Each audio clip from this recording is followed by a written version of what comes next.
again.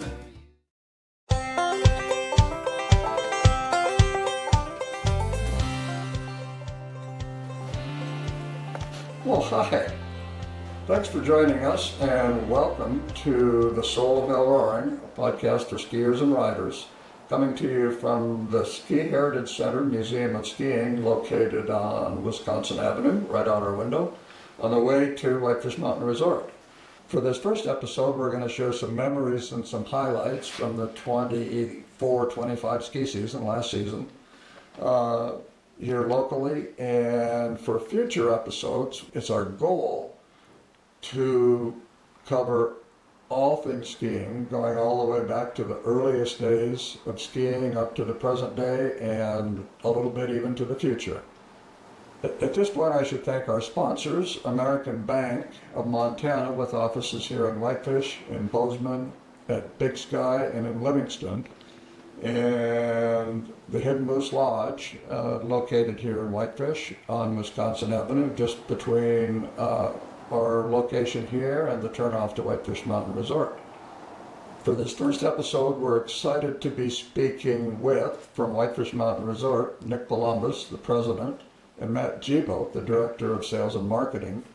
From the Whitefish Chamber of Commerce, their executive director, Kevin Gartland. And from OpenSnow.com, their Montana forecaster, Bob Ambrose. OpenSnow.com does forecasts and ski reports for just about every ski resort in North America, US and Canada. You know it feels so right. It's the bluebird day. Nothing like riding. So we're going to lead off with Bob Ambrose, primarily because about this time last year, before the ski season even started, he was hard at work on the forecast for opening and on the climatic forecast for the first part of the ski season, and then he'll go on and talk a little bit about going through the season and what the trends were of the weather and how that related to skiing here and around the region. So. Well, last year, I did a presentation in the middle of November, and at that point in time, it looked like the signals from the equatorial Pacific that we were below average water temperatures, which brought us into a weak La Nina forecast, at least for the early part of winter through January, so November, December, January. When we opened, I think around December 5th last year, we had a storm the weekend. Oh, no, it was earlier. We opened on a Thursday. I want to say it snowed on Monday, Tuesday that week. And there was fresh snow to be had on the first day. Chair 1 was open. We were able to ski top to bottom, and it was a very, very enjoyable day. In a nutshell, last season, what stands out? What would you like to forget, and what will you never forget? Oh, last season was, for what actually turned out to be a relatively low snow year, it was a great skier year. That ended up being the second most skiers we've ever had. And second to the year before. Second to 2 years So 2 years ago. Yep. So that certainly stood out from a positive in terms of the business. I thought the relatively below average snowfall actually skied pretty well. Base steps never got quite as strong as they typically get. It was a little lower snow level in town. I think people kind of felt that, but we had a lot of good days. So I thought the skiing held up right to the end. The storms kept coming at a pretty good clip through Christmas. And, this is typical big mountain storms, 2 inches here, 3 inches here, an inch here. We used to call it the miracle inch. You got an inch up top, but it seems like there's more than an inch. Yeah. But yeah, And it just continued. And the December average ended up, I wrote this down, and we came out at 105% of average snowfall for the month of December. We were ahead of the game at that We point. were ahead of the game, and everybody had been pretty happy on the mountain because most of the terrain was open. And then the temperatures in the equatorial Pacific started to become milder, and it dropped out of the La Nina category. So we entered what's called an ENSO-neutral phase of winter, where it's average temperatures there. And the weather behaved accordingly for about the next 2 weather- months. We don't know, right? Yeah. So it's just an average winter. Well, that's when consequently we went dry in January. January we only received, and this is from my end of the season report last year, 16 inches. And that's the top of the mountain. And that's 44% of average for the month of January, 30-year average. But luckily February came back, roaring back. We had some atmospheric river events, a couple of major atmospheric river events where we got more than 2 or 3 inches a day. So we ended up, February was a strong month for us. Actually, the strongest of the winter so far last year at 110%, and we received 73 measurable inches of snow out of the 28 days of February. But March was by far our most productive month of the season.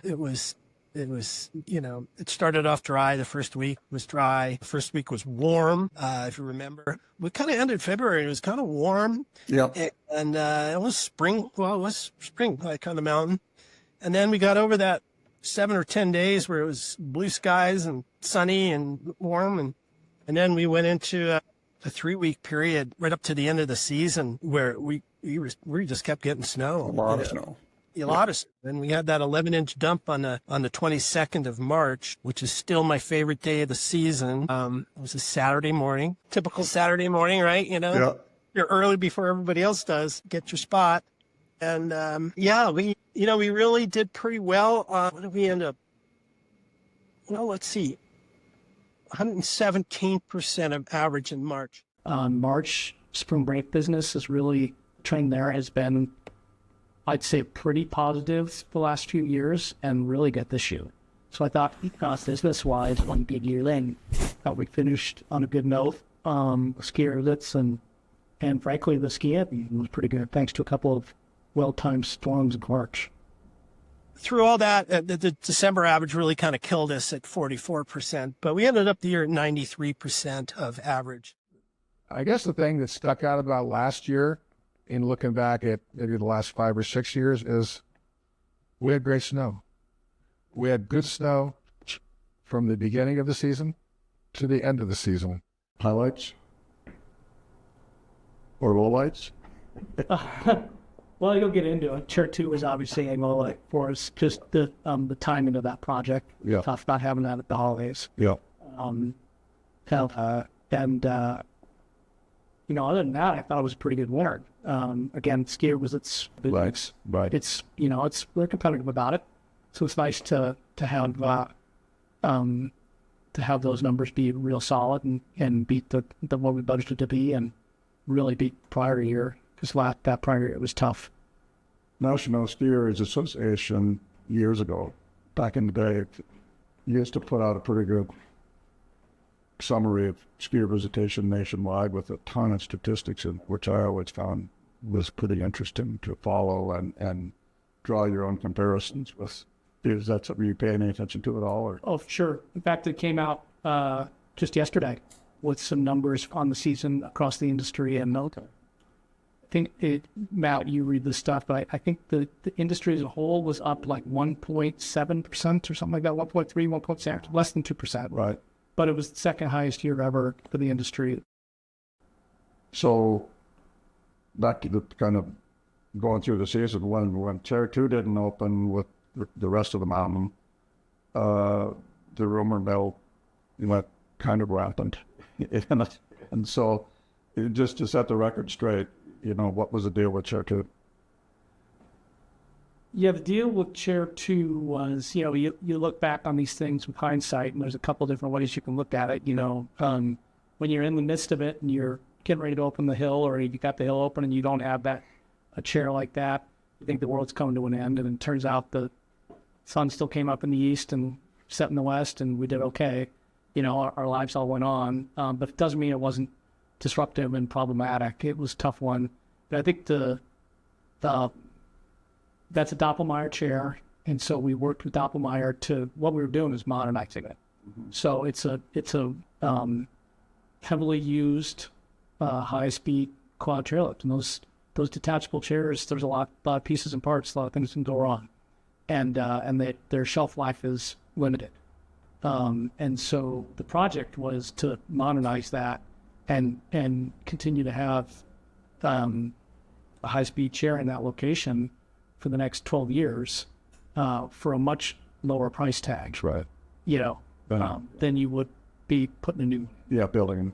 Right. And what we learned is these big lift manufacturers, there's a reason they don't modernize chairs very often, and they don't recondition chairs. They like to install new ones. Right. And so it's challenging to get the support you need.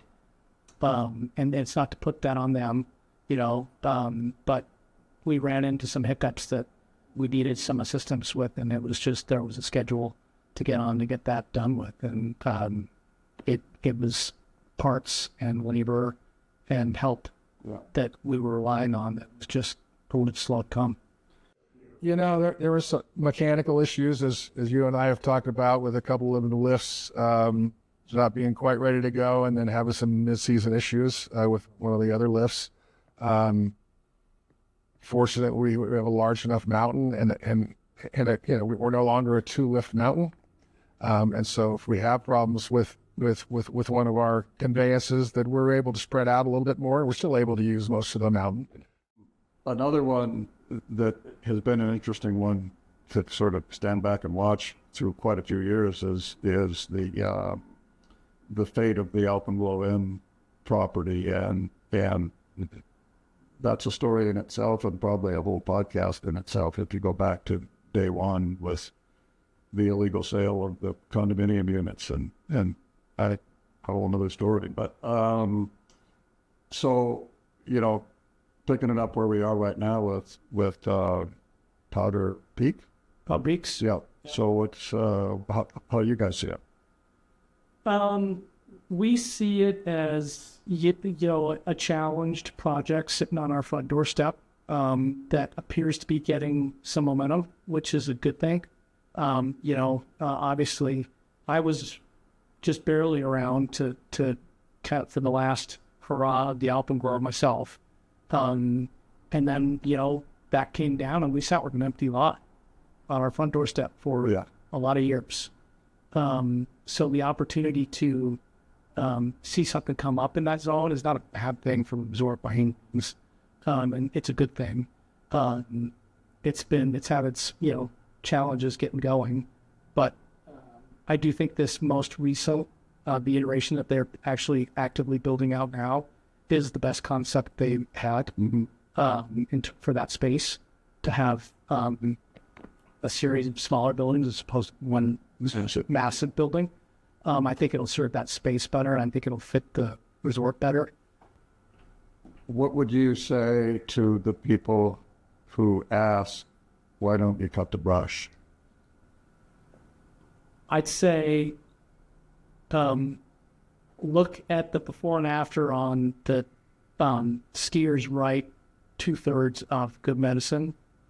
We worked hard on that last summer, and I think all of us who love to ski in there and ski other parts of the mountain like that got the benefit of a lot of brush cutting got done on Good Medicine last summer. And we'll finish that this summer and keep moving our way east.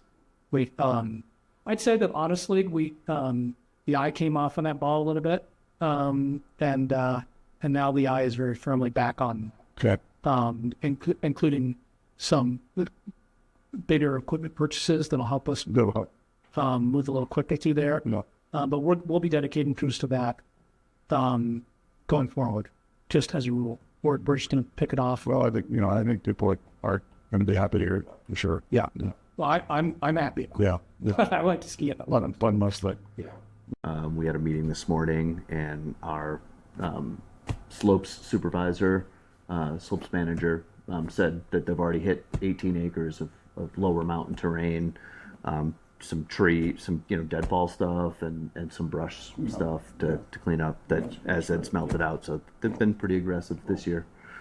You think about the Good Medicine project that Nick was just speaking about, and that was a project that's kind of been on the docket for 3 years now, and frankly, it's on Forest Service land, so it requires Forest Service approval. There is some habitat of whitebark pine in that area, and with the whitebark pine being a protected species of tree, we also need to be really sensitive to what we're cutting down and where we're cutting it down. So. One of the challenges that is certainly not unique to Whitefish Mountain Resort is the whole issue with staffing and staff employee housing, and how big an issue is that to the resort, and how do you deal with it? Well, we're nothing without our staff, right? So making sure we have staff that are healthy and happy, and housing is a huge component of that, is always going to be on our minds.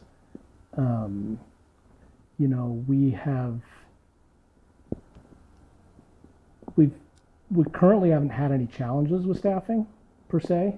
We all had some challenges coming out of COVID. The whole world did, as you alluded to. In the last couple of cycles, seasonal, cycles, be it summer or winter, we've been good with staffing. We haven't come up short-staffed, and the same goes for last winter and for this summer that we're going into. Well, and by that, the ultimate definition of that would be there's nothing that had to stay closed because there were no employees to run it. Yeah. True, but I would also say that even better than that though, like the jobs that we have posted are filled. Right. And so I do think that the housing issue is real, and I don't think here in Whitefish we're at the degree of a problem that you see in other parts of the West in the resort industry. The Jacksons and the Park Cities and the Steamboats. To throw out a few. A lot of Colorado. We're not to that level. Do I think there will come a day where we get to that level? I think we'd be foolish to think that that's not going to happen. I think back to marketplace dynamics, I think it's going to take the next run up in this area of the real estate market to really put that in front of us. So we kind of have an opportunity as a community, and there are some good initiatives happening that we're participating in to make sure we've got a plan for if and when things go a little crazy again. We've got a fair amount of housing that we already provide, mostly to accommodate our J1 visa program, Right. Which has been a real benefit to. So explain what that is again for the. So the J1 visas are cultural exchange visas. So these are college students from other countries coming here on their off season. Okay. Last winter, out of 650 employees, 80 of them were on that program. So it's more than 10% of our workforce. Yeah. And they're wonderful. They're smart and they're hardworking for them and engaging kids, and it's real fun. It's pretty unique to that program to have people coming back 2-3 years in a row. And then in terms of the housing thing, does the resort own properties that you just consider employee housing as a place to put people, or do you work with certain properties in town that you try to have available for people, or how do you manage to that? Yes. Okay. And of course it never feels quite like enough. It's plenty in the summertime, And in the wintertime, again, to accommodate that J1 program, it works perfect, actually. What we don't have a lot of is the type of housing that you could offer to, a manager and a family who has a family or Yeah. that sort of thing. Year-round kind of a, Correct. And I think that's, as we look to the future, I think that's the kind of thing that not only the mountain, but the community has to be ready everybody to needs, yeah, to valley-wide. accommodate. Yeah. Yeah. The snow bus, and what a great resource it has become. How does Winter Sports Whitefish Mountain Resort interact with that resource? And start with that, and then I'll have a follow-up. But Yeah. Well, we've been involved in that from the start, as you know, and it's technically the Big Mountain Commercial Association, right, that runs the snow bus. So it's not the mountain. A lot of people, I think, believe it is the mountain. It's not. We are a member of the Big Mountain Commercial Association, and some businesses contribute a fixed dollar amount every year, and then some have an assessment. We have an assessment that we have on our sales of products, and it's probably the smartest thing set up that you can think of up there. Obviously our contribution to that is significant. It's the lion's share of that, but it's not us running it. right, We do have a couple of managers that sit on the board of directors for that, just to help with running the operation. But it's in good shape financially. New partner with Rocky Mountain with the kind of the sale of Rocky Mountain Transportation, and I think they're figuring things out.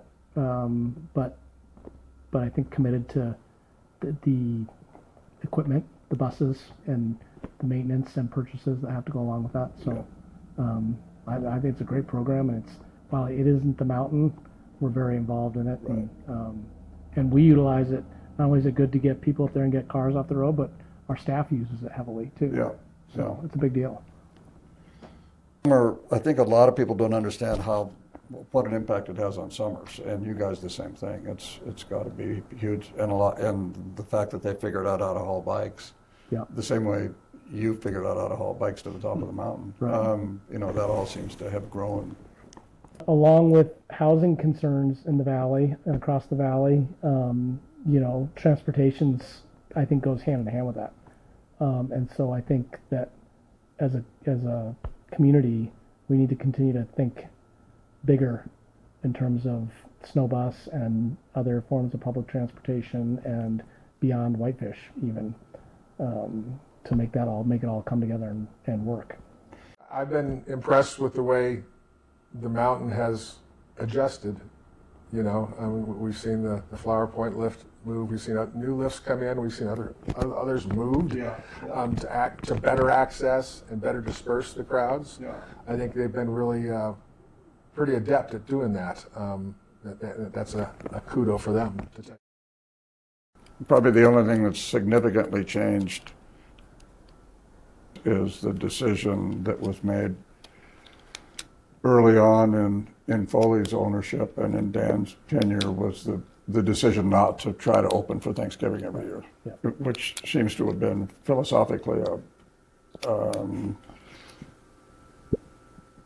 going quite a bit in another direction than what people were used to. And do you get feedback about not, if there's enough snow to open, are people unpleasant about it? I think you'd be surprised, and I'll speak philosophically, Matt can speak more to the specific numbers, but I think you'd be surprised at how we get a little bit of that, but how little we get of that on the preseason end of like, hey, you've got snow, why don't you open? Or even on the back end, hey, you got snow, why don't you stay open? I think one of the contributing factors to why we don't get as much feedback along those lines is how avid our uphill community is. And those folks are just fine with having it to themselves a little bit in that way, obviously with some limitations, just given what we've got, our policy with the Forest Service and how we do it. But I think that helps a little bit. It's a silver lining of that. But we basically target the Thursday closest to December 7th is kind of our target for opening day. And then we target the second-ish Sunday in April for closing. And it's remarkable, skiers are an optimistic bunch, but they also like their summer activities too. So as you get to, we've had plenty of years where we've got our largest base step on the mountain on closing day and a great snowpack. And people lose interest. If the sun comes out a little bit, roads get cleared off in the valley, people want to get on their bikes, people are chomping to get on the golf course, they want to get boats in the water.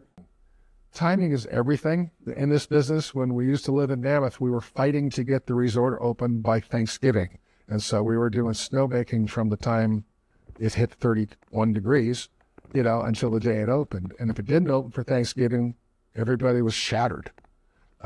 We don't do that here. We have a scheduled opening. We schedule that opening the first week of December. And some years we are taking lifts up to the top with our skis in back. And sometimes we get a nice snowstorm right around Thanksgiving. And that kind of gets the ground in shape. And then we get another one right before opening day. And last year, great snow to start the season, continued. It didn't snow really hard during December, but we had enough for the holidays, and then it picked up again in the springtime. And we had snowstorms the last couple of weekends of the season, so it was good skiing, good snow, and that led to, if not a record, then a near record in terms of skier days. Over 500,000 skier days last year. That's impressive for us. And no matter what the division of local versus travelers is, that's a nice mark. 500 skiers is a lot to deal with, and I thought the mountain dealt with it very well. If you could look back at what you said last November to expect when April came around, I guess were there any surprises, and where did things go in a different way than what you expected? Luckily we have a really great crew of high-end meteorologists. These guys are mountain experts, and these guys, we do it by month, and it's, it seems a little premature at times, but last year it worked out pretty well. I did a presentation for the Whitefish Sustainable Tourism Board meeting last year. This was in mid-November last year, and I don't know, somehow it worked out. We had a much better year than we did the previous 2 years. Previous year. 3 years even. I think everybody was very happy with how last year turned out. So just for the record, or so we know, what is El Nino then? Just the opposite with the temperatures? Yeah, El Nino is when the temperature is warmer than the mean. Right. So yeah, the El Ninos are not good to us generally, but there's been El Nino years that have been anomalies, and we've had good years out of El Nino. But generally, it's warmer. We get more rain on the Lord Mountain. So as you look around the state of Montana then, it seems like the weather from Big Sky and Red Lodge area is always different. Not always.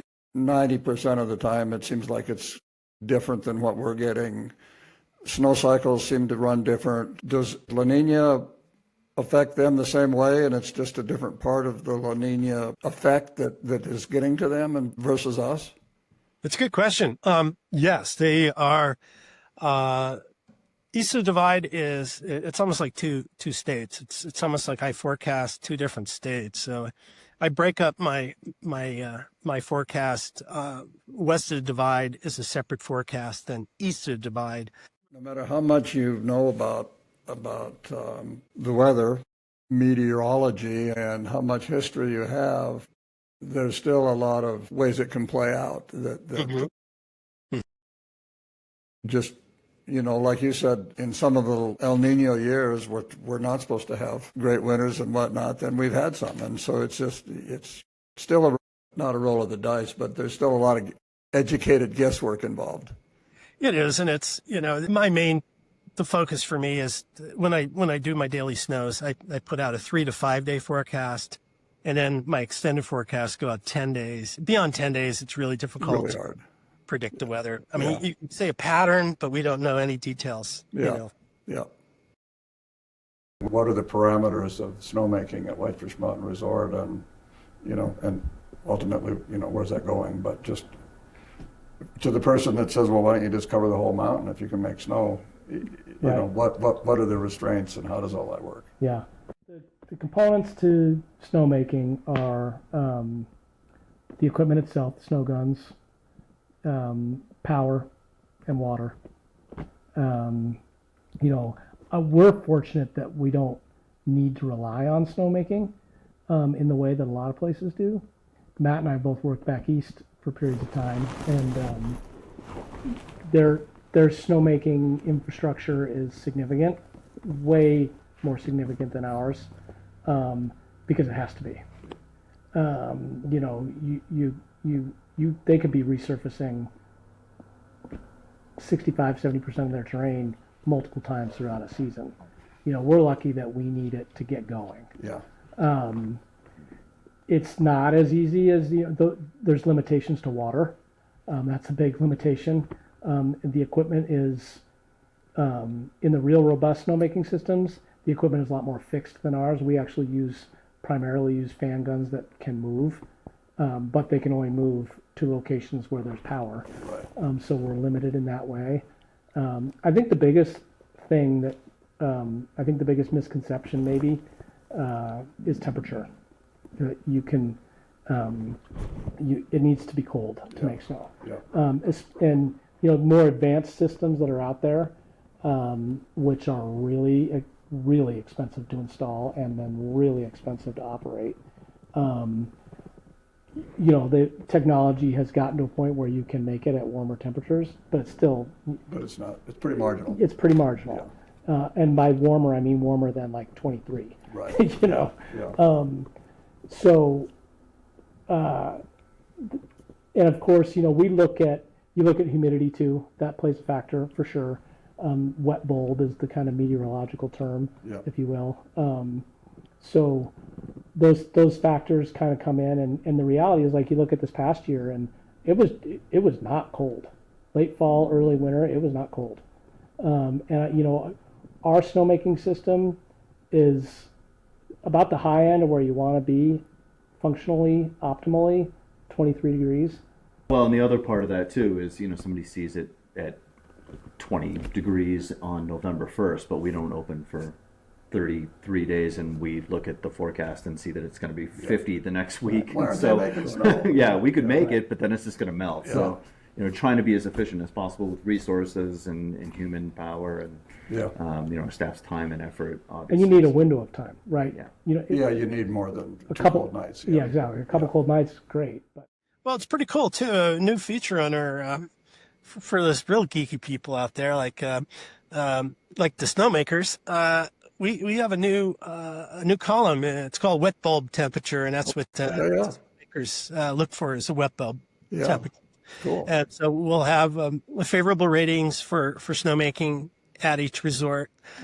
Between 22 and 27 degrees, and so that just started this year, and I'm sure so many resorts use Open Snow now for their planning purposes and staffing purposes, and making snow and grooming, and For anybody that's paying attention or missed paying attention at some point, it's opensnow.com. fell asleep. No, not fell asleep. Their phone rang, whatever. But what we're talking about is opensnow.com, and from there you can get to all the places that you were referring to. And we have a free trial. There's a free trial offer. You can sign up, see if you like it. There's ways to utilize that information. There's 3 different tiers. There is actually a free app that just gives you the basic information. And then we got the trial, which you get to use the all access pass, and it's $50 for a whole year for an all access. And then, it's well worth it.